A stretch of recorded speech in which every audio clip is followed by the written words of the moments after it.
Hello, dear children. Now we are in a new chapter called Balance of Payments and Exchange Rate. Okay, so this chapter is divided into two lecture videos, lecture video 1 and lecture video 2. In lecture video 1, we will discuss about BOP, balance of payments, and in lecture video 2, we will discuss about exchange rate. Okay, so let us start our discussion from the topic BOP. So what is BOP? By BOP, we actually mean an account. Okay, it is just a systematic record where we record the economic transactions. Okay, simply transactions only. Uh,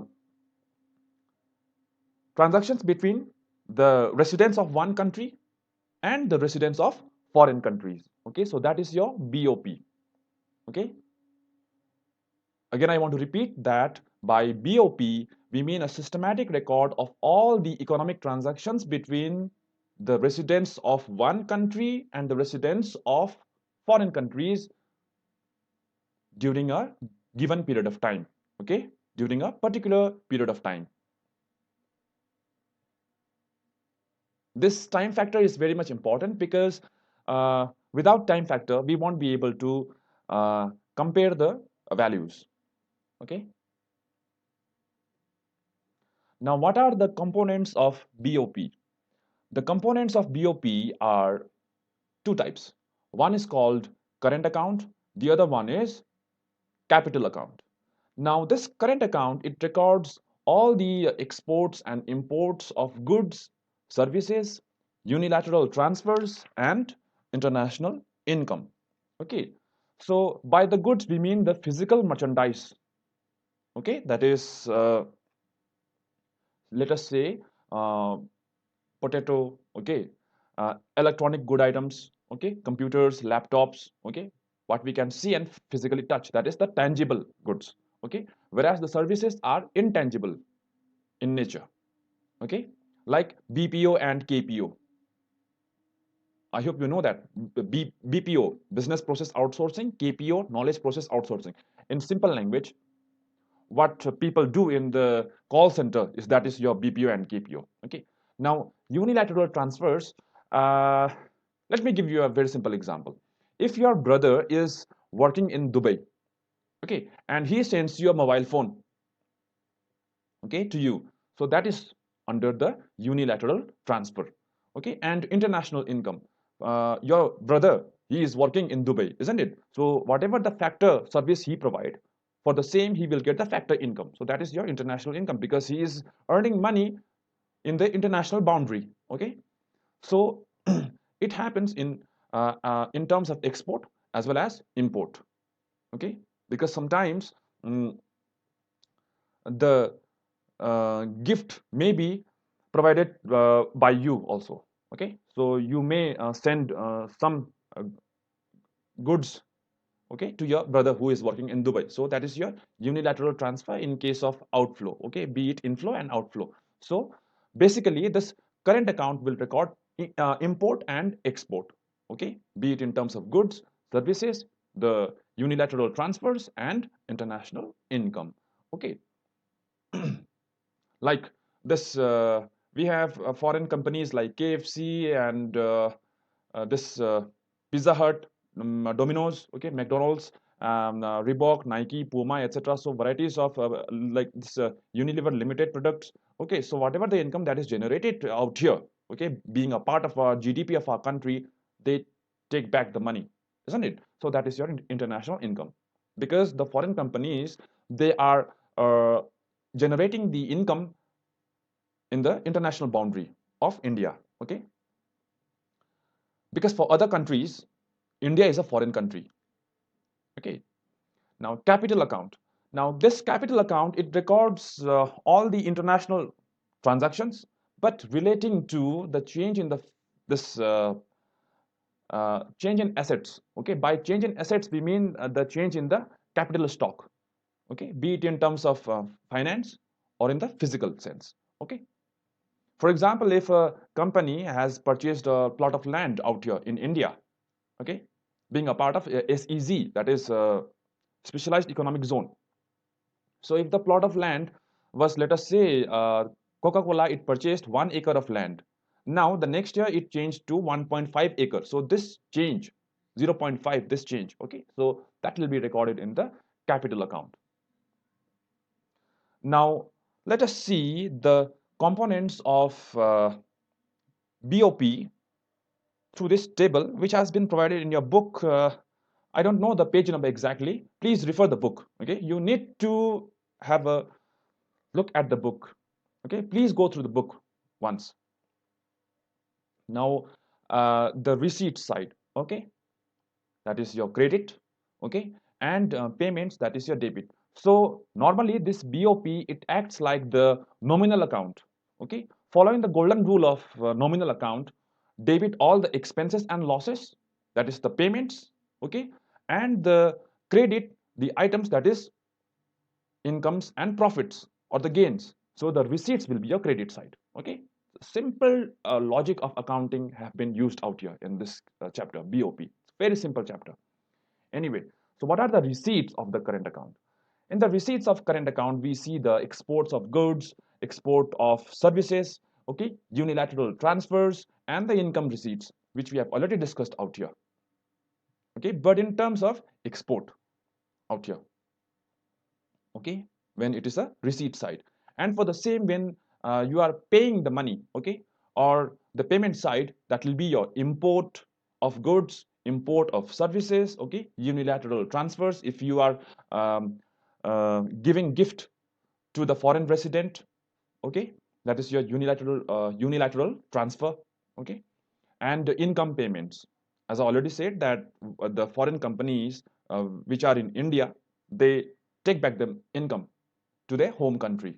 Okay, so that is your current account. It's very simple, isn't it? Exports are your receipt side and imports are your payment side. And if you are receiving gifts from the foreign nationals, it is your receipt side. Okay, whereas if you provide gift to, if you want to give a gift to the foreign resident, that will be your payment side. Okay, and the income receipt, uh, for example, if you go to US and work out there, okay, and you generate the income, that is your income receipt. Okay, that is your receipt side. And the foreign nationals who are in India, when they generate the income and take back to their home country, that is your income payments. So that is under your payments section. Okay, and in capital account, same thing. The receipt will be your capital receipts. Okay, that is if you are receiving, let us say, if India took a loan of 1000 crore from IMF. Okay, so that is your capital receipt. Okay, and if India, it provides loan to Nepal, let us say, that is your capital payments. Or if it is repaying the loan amount, that is your capital payments. Okay, that is your debit side.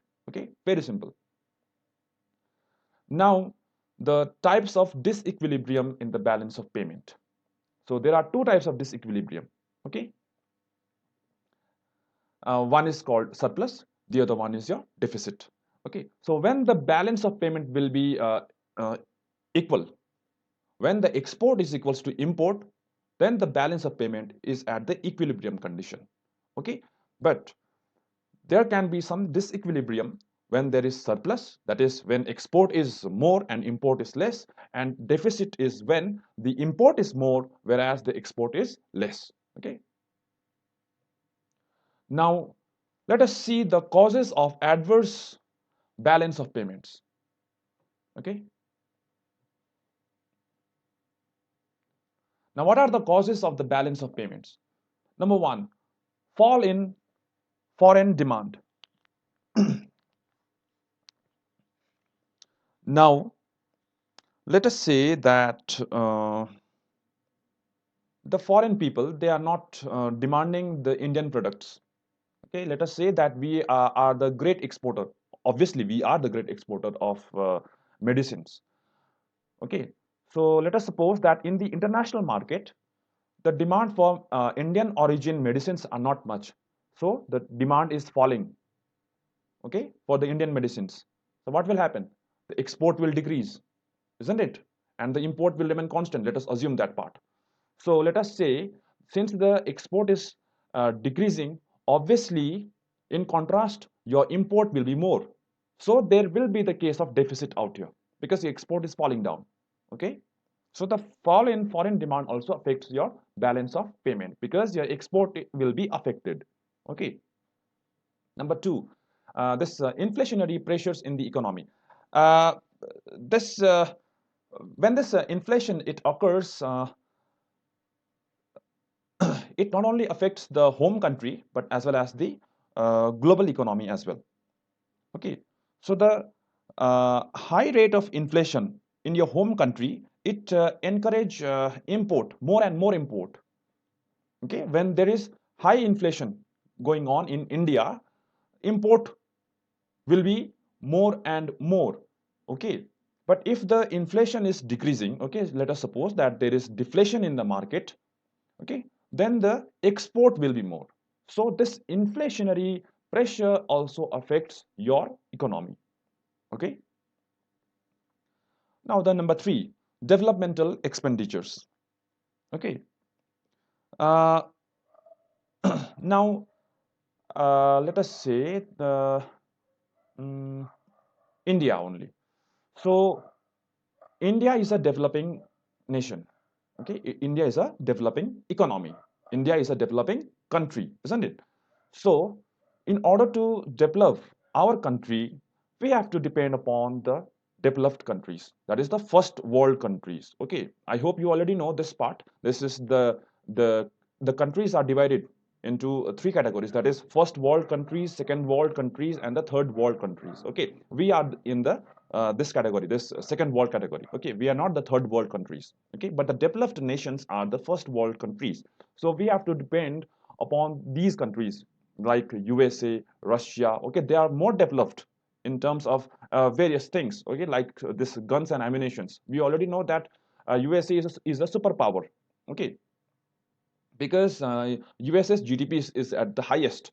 China is at the second. Okay, third, I think it's Japan or France. I don't know exactly, but fortunately, we are in top 10.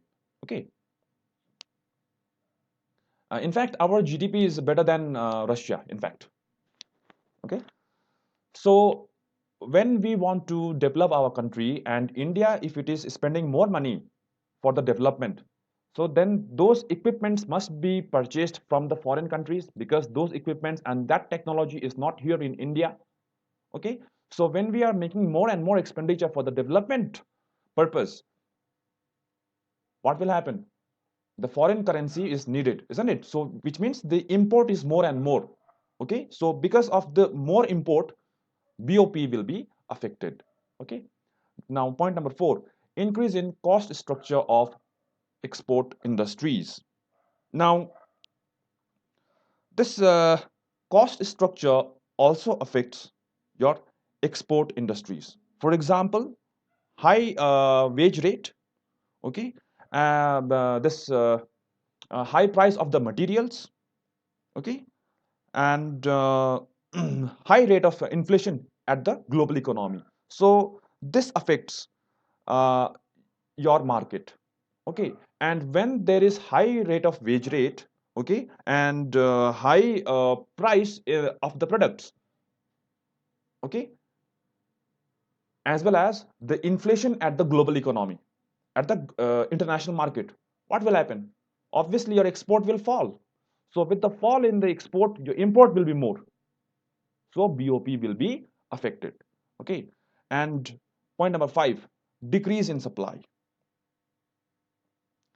For example, if USA said uh, India supply us 1000 units of medicines, okay, to our country, and India failed to do so, okay, India could only supply 800 units of medicines.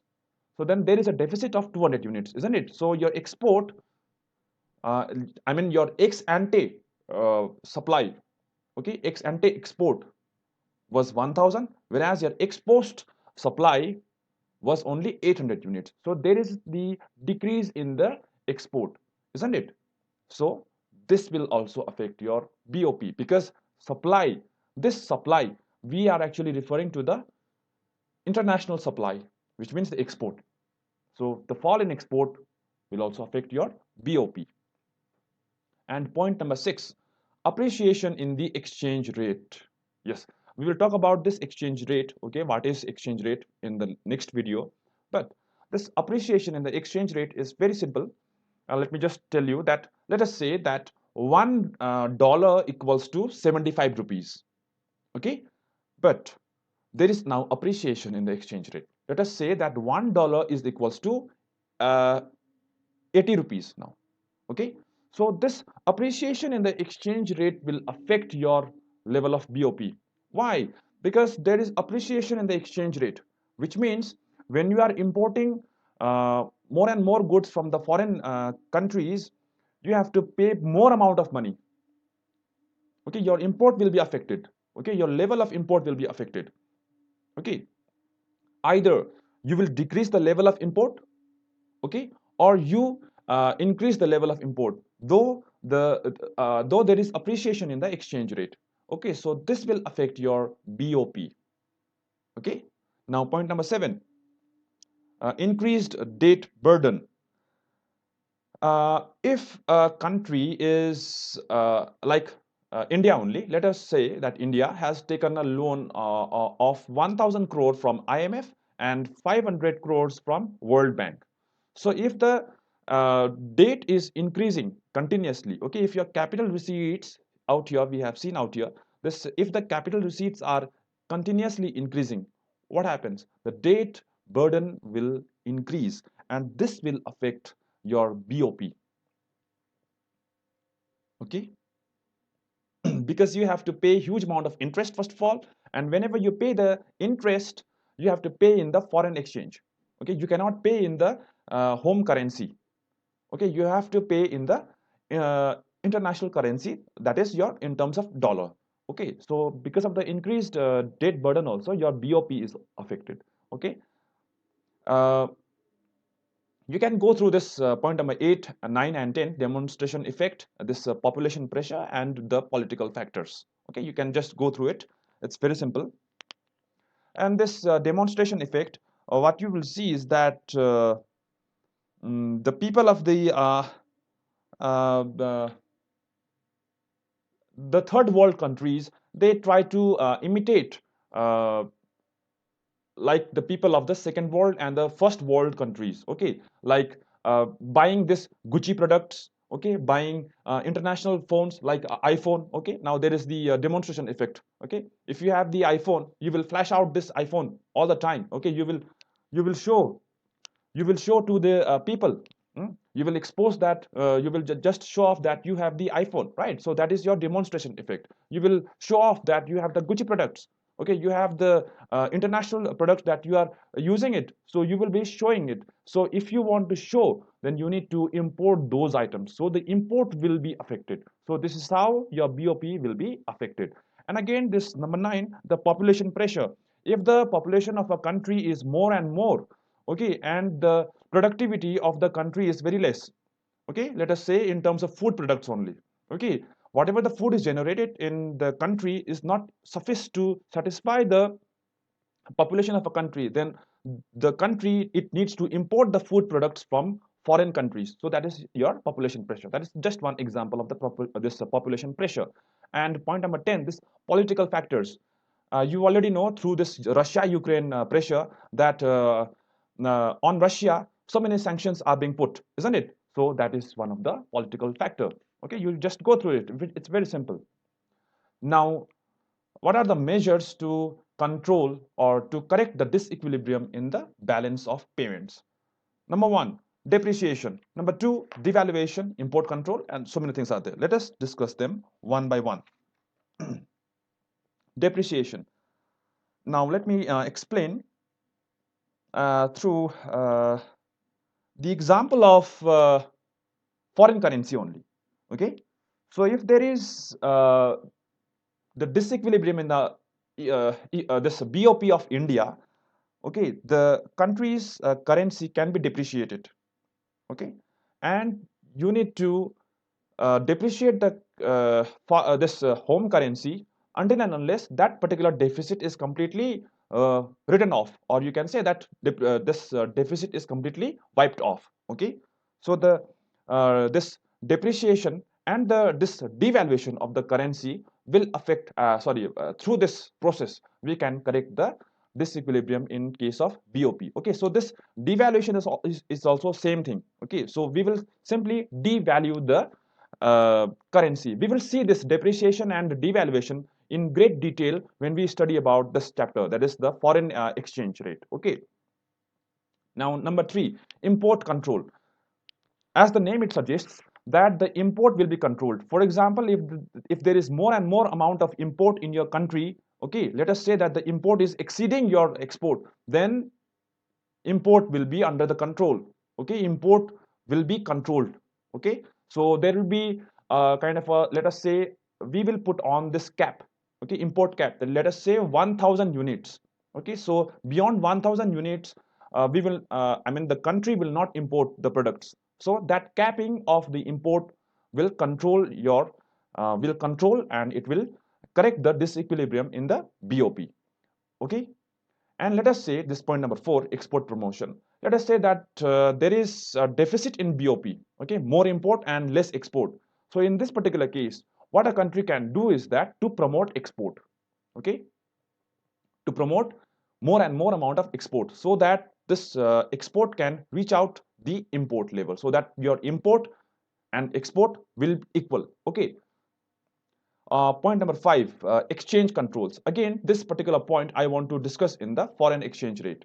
Okay, exchange controls. There are some measures of control, like this fixed or floating or the dirty mm, or managed rates are there. So we will discuss them when we study about that foreign exchange rate. Okay.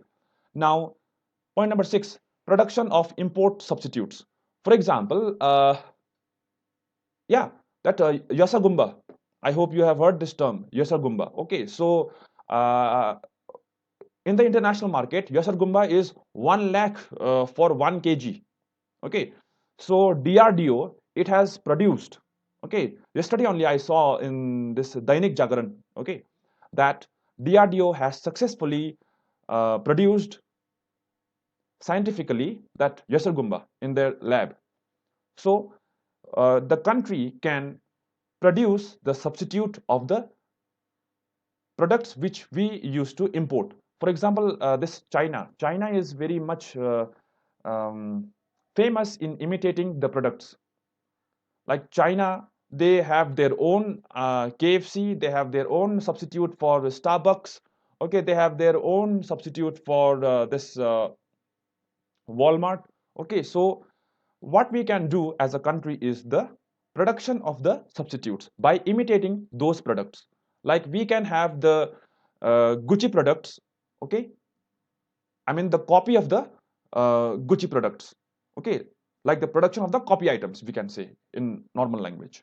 Okay, now point number 7, that is your monetary policy.